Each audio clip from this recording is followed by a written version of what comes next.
Breaking news AgriGold భూముల్లో జోగి రమేష్ నిజాయితీ హైడ్రా విషయంలో తన భూములపై బిగ్ టీవీలో చర్చకు సిద్ధమా అని జోగి రమేష్కు సవాల్ విసిరారు ఎమ్మెల్యే వసంత కృష్ణ ప్రసాద్.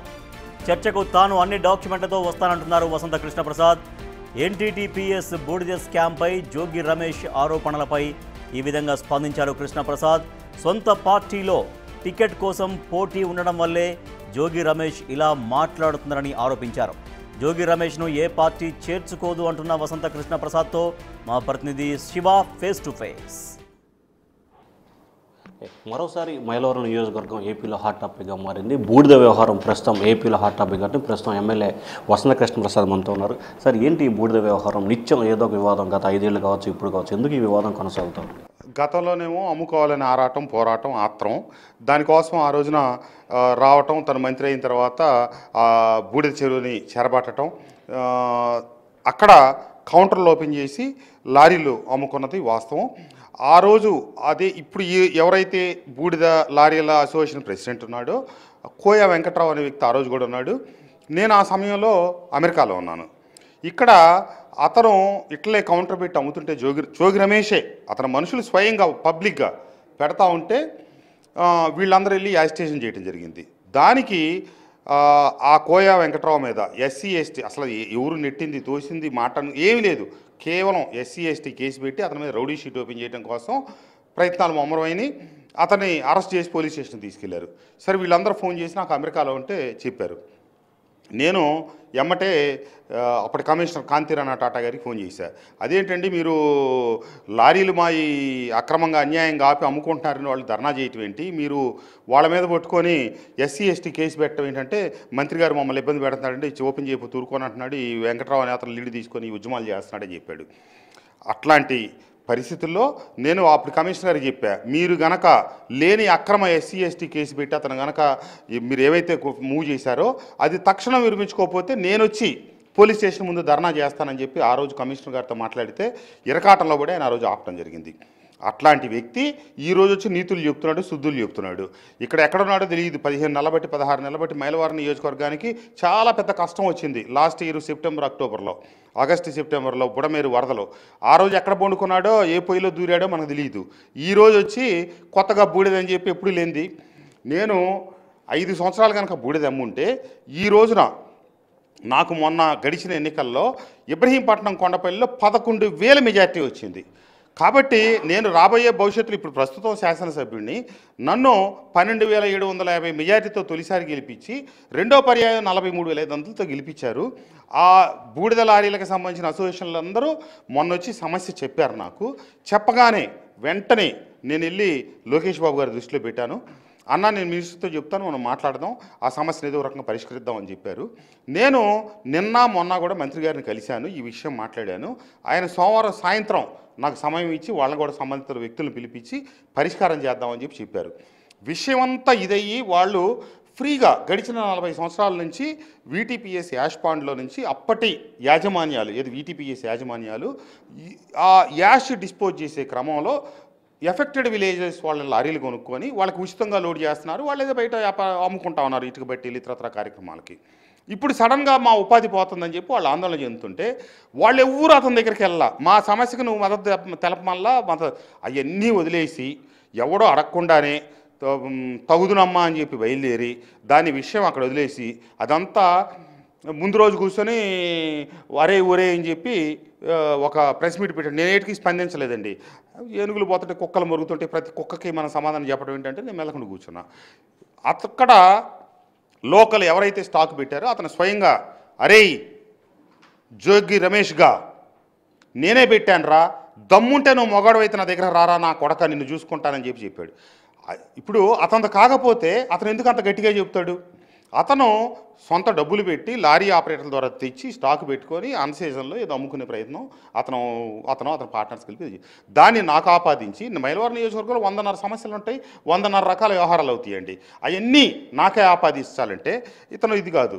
కాబట్టి అతను కేవలం రాజకీయ దృక్పథం నా మీద బురద జల్లేదాని కోసం అతను నిరంతరం డబ్బు మనిషి, అందరికీ తెలిసిన విషయమే.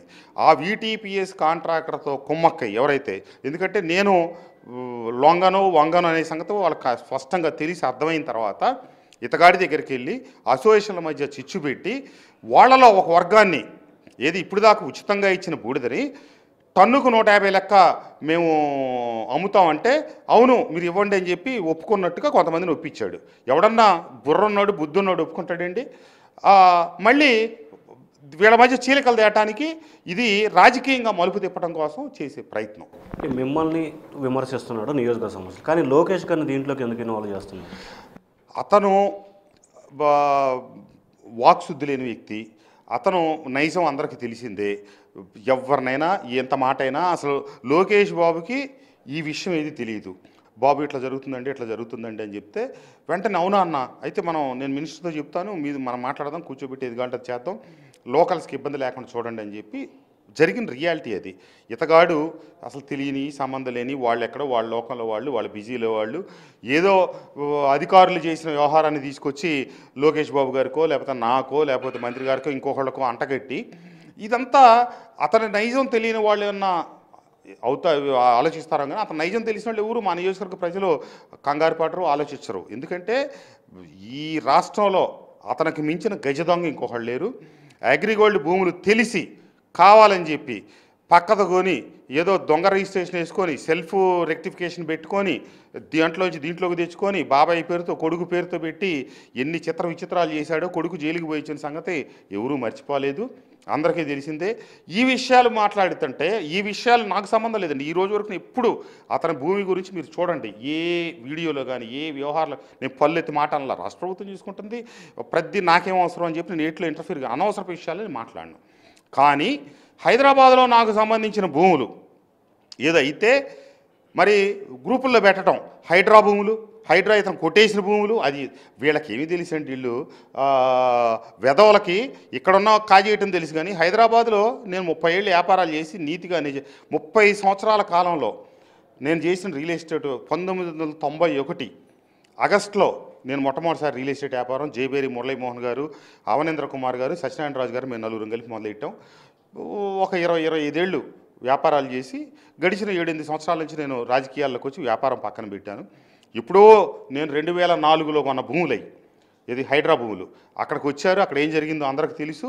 అది అప్పటి తెలుగుదేశం ప్రభుత్వం మ్యూటేషన్ చేయొచ్చు అని చెప్పి జీవోలు ఇవ్వటం, తర్వాత తదనంతరం మేము రిజిస్ట్రేషన్ చేసుకున్నాక మ్యూటేషన్ చేసుకోవటం, ఆ తర్వాత రాజశేఖర రెడ్డి గారి ప్రభుత్వం వచ్చిన తర్వాత కాంగ్రెస్ ప్రభుత్వం ఆ మ్యూటేషన్లు క్యాన్సిల్ చేయటం. అప్పుడు urban land ceiling regulation scheme నడుస్తూ ఉంది స్టేట్ వైడ్గా, జీవో నెంబర్ 455, 456. దాని కింద నేను ఆ రోజుల్లో పెద్ద ఎత్తున కోట్ల రూపాయల డబ్బు ఫీజు కింద కట్టడం, నాకు ఎప్పుడో 2008లోనే అర్బన్ ల్యాండ్ సీలింగ్ రెగ్యులేషన్ కావటం. ఆ తర్వాత గవర్నమెంట్ ఒక మెమో ఇష్యూ చేసింది, ఈ భూములు రెగ్యులరైజ్ చేసాం, దీంట్లో ప్రభుత్వానికి ఏ రకమైన సంబంధం లేదని. ఈ ప్రభుత్వం వచ్చిన తర్వాత మొన్న ప్రొహిబిటరీ దీంట్లో పెట్టారు. హైడ్రా వాళ్ళు వచ్చి ప్రభుత్వం అన్నట్టుగా అది కొట్టారు. వెంటనే నేను కోర్టుకి వెళ్ళాను. కోర్టు నాకు నాట్ టు ఇంటర్ఫేర్ హైడ్రా అని చెప్పి అంటిల్ ఫర్దర్ ఆర్డర్స్, ముందేమో స్పెసిఫిక్ డేట్ June 12th ఇది ఇచ్చారు, తర్వాత July 3rd ఇచ్చారు, తర్వాత అంటిల్ ఫర్దర్ ఆర్డర్స్ అని చెప్పి పర్మనెంట్ స్టే ఇచ్చేశారు. నేను మళ్ళీ ఆ రోజు వాళ్ళు ఏమైతే కొట్టారో నా భూమి 9.5 ఎకరాలు 10 ఎకరాలు ఉంది అక్కడ, దానికి మళ్ళీ టోటల్గా నేను ఫెన్స్ చేసుకున్నా. ఇక్కడెక్కడో వీడు కావాలని మంత్రి అయ్యాడు కాబట్టి తెలిసి అగ్రిగోల్డ్ భూములు కొట్టేసింది ఎక్కడ, నేనెక్కడో నా సొంత డబ్బులు పెట్టి ఎప్పుడు కొన్నది ఇది 2004లో కొన్నాను నేను. 2005 మార్చి 31వ తారీఖు నా పేరుతో రిజిస్ట్రేషన్ అయింది. ఏదో ముందు కొనుక్కొని అగ్రిమెంట్ చేసుకొని తర్వాత రిజిస్ట్రేషన్ చేసుకుంటాం, ఆ రకంగా చేసుకోవటం. 2005 చివరిలోనే రాజశేఖర రెడ్డి గారి ప్రభుత్వం వచ్చిన తర్వాత నా మ్యూటేషన్ క్యాన్సిల్ చేయటం.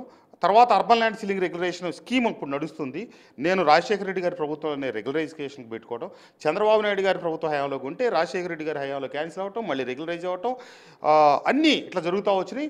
నా 35 ఎకరాలకు గాను రకరకాల వ్యక్తులు కొనుక్కుంటే నేను కొంత కొనుక్కున్నాను. దాంట్లో 100 ఇళ్ళు వచ్చినాయి, 100 14 స్టోరీడ్ అపార్ట్మెంట్స్ వచ్చినాయి, అన్నీ అయిపోయినాయి. కేవలం నా భూమి మటుకు కొంత మిగిలింది. నేనే కొంత అమ్మాను, నేను కొన్ని కట్టాను. కాబట్టి అదేదో దానికి ఇక్కడ అగ్రిగోల్డ్ భూములు కొట్టేసిన దానికి ముడి పెడతా ఉన్నారు. కాబట్టి ఇదంతా అతను దివాళా కోరుతాను.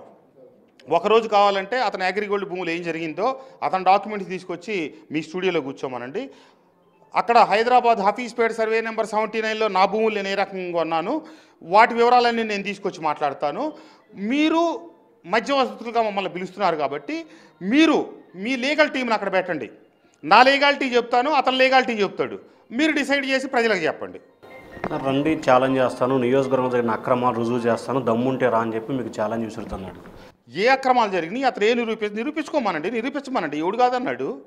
ఈ రోజున మైలవరం నియోజకవర్గంలో అతను తర్వాత జనసేనలో చేరాలని పవన్ కళ్యాణ్ గారికి, తెలుగుదేశంలో చేరాలని చెప్పి కేఈ కృష్ణమూర్తి గారి ద్వారా అటు ప్రయత్నాలు చేస్తే ఉమ్మూశారు. నువ్వు లోపల చేర్చుకోవడం కాదు, గుమ్మం కూడా రానియమని చెప్పి 2 పార్టీల వాళ్ళు. ఇక అప్పుడు నన్ను ఎక్కడికి రానియర్లే అని చెప్పి ఇక్కడ ఈ లోపల ఏమైంది, ఇక్కడ 5-6 అభ్యర్థులు వేశారు. వేములకొండ లక్ష్మీ తిరుపతమ్మ, జీ కొండూరు ఎంపీపీ గారు, ఆమె అభ్యర్థిత్వం ఆశిస్తున్నారు. మొన్న పోటీ చేసిన సర్నాల తిరుపతిరావు తను అభ్యర్థిత్వాన్ని ఆశిస్తూ ఉన్నాడు. అట్లాగే బుర్రి ప్రతాప్ అని చెప్పి ఒక ఎస్సీ నాయకుడు ఉన్నాడు ఆ పార్టీలో, అతను ఆశిస్తూ ఉన్నాడు.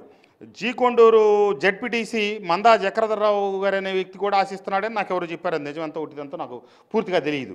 కాబట్టి లేకపోతే వేములకొండ తిరుపతిరావు లక్ష్మీ తిరుపతమ్మ గారి భర్త, అతను కూడా ఆశిస్తాం. ఇట్లా కొత్తగా అయ్యారు. ఇప్పుడు ఎవరు ఇక్కడ పోటీ చేసినా ఇప్పుడు ఇతను ఎంత సంపాదించుకున్నా మళ్ళీ జగన్మోహన్ రెడ్డి గారి దగ్గర డబ్బులు గుంజే కార్యక్రమం కదా. కాబట్టి ఎవరికైనా అతనికి నచ్చిన వాళ్ళకి టికెట్ ఇచ్చుకుంటాడు, ఇతనికి ఇచ్చే బదులు మనకి ఇస్తే పోయిద్ది కదా అని వీళ్ళందరూ ట్రయల్స్లో ఉన్నారు. మీ అందరికంటే నేను ముందున్నాను అని నిరూపించుకోవడం కోసం ఈ అతివాగుడు. కృష్ణా జిల్లా టీడీపీ నేతలతో ఇటీవల హైదరాబాద్లో సమావేశం వారు టీడీపీలో రావడానికి అంటున్నారు. ఎంతవరకు వస్తాం సార్? ఇప్పుడు కొంతమంది శాశ్వత బహిష్కృతులు, శాశ్వత విరోధులు ఉంటారండి. ఇప్పుడు పాము ముంగీస వైరం ఎట్లాగో ఇప్పుడు మన వల్లభనేని వంశీ గారు, లేకపోతే ఆయన గుడివాడ నాని గారు, లేకపోతే ఇట్లాంటి జోగి రమేష్, లేఖి మనుషులు, వీళ్ళెవరిని ఏ పార్టీ శాశ్వతంగా తీసుకోదు. వాళ్ళు ఇట్లా ప్రవర్తిస్తూ ఉంటారు. వీళ్ళని అస్సలు ఏ పార్టీ చేర్చుకోదు. సో ఇది మొత్తం మీద చూసుకుంటే ఎటువంటి ఛాలెంజ్కైనా ఎటువంటి ఆధార రుజువు చేయడానికి తాను సిద్ధంగా ఉన్నాను, లేనిపోని ఆరోపణ చేసి రాజకీయ పబ్బం గడుపుకోవాలని చెప్పి జోగి రమేష్ అంటున్నారని చెప్పి ఎమ్మెల్యే వసంత్ అన్నారు.